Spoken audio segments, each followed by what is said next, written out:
અંકલેશ્વરના બોરબાઠા બેટ ગામના વનરક્ષક ખાતે ભરૂચ જિલ્લા ભારતીય જનતા યુવા મોરચા દ્વારા અવિરત 12 વર્ષ વિશ્વાસ વિકાસ અને જનકલ્યાણના ભાગરૂપે વૃક્ષારોપણ કાર્યક્રમનું આયોજન કરવામાં આવ્યું હતું, જેમાં અંકલેશ્વરના તાલુકા યુવા મોરચાના હોદ્દેદારો અને કાર્યકરો ખાસ ઉપસ્થિત રહ્યા હતા।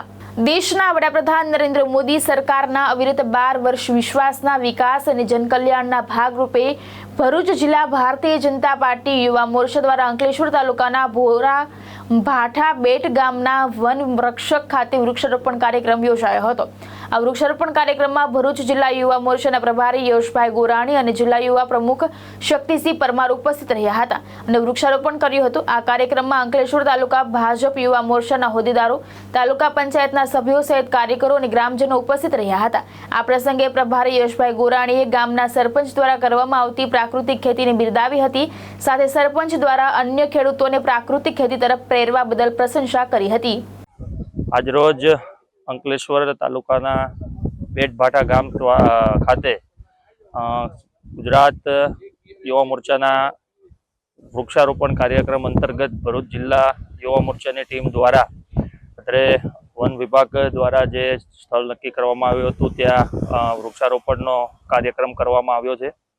આજરોજ અહીંયા કાર્યક્રમમાં તાલુકા પંચાયતના તમામ સભ્યો અને એમની ટીમ અને તાલુકા યુવા ભાજપ તથા જિલ્લા યુવા ભાજપની તમામ ટીમ દ્વારા આખું સુંદર આયોજન એક વૃક્ષારોપણનું કરવામાં આવ્યું છે।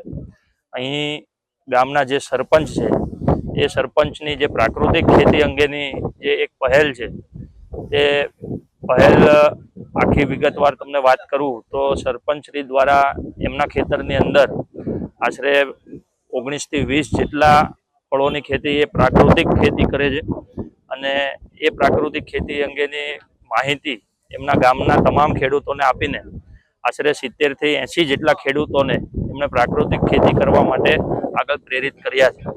સરકાર, રાજ્ય સરકાર દ્વારા એમને ઘણા ખરા એવોર્ડથી એનાયત પણ કરવામાં આવ્યા છે અને આગળ ભવિષ્યમાં હજુ આજુબાજુના ગામડાઓ, તાલુકાના તથા ભરૂચ જિલ્લાના તમામ ગામડાઓમાં એ પ્રાકૃતિક ખેતી વિશે અન્ય ખેડૂતોને માહિતી આપીને માહિતગાર કરીને પ્રાકૃતિક ખેતી કરવા માટે આગળ પ્રેરિત કરશે એવી અમને શુભકામના પાઠવું છું। ધર્મેશ રાણા, દ્રષ્ટિકોણ ન્યૂઝ, અંકલેશ્વર।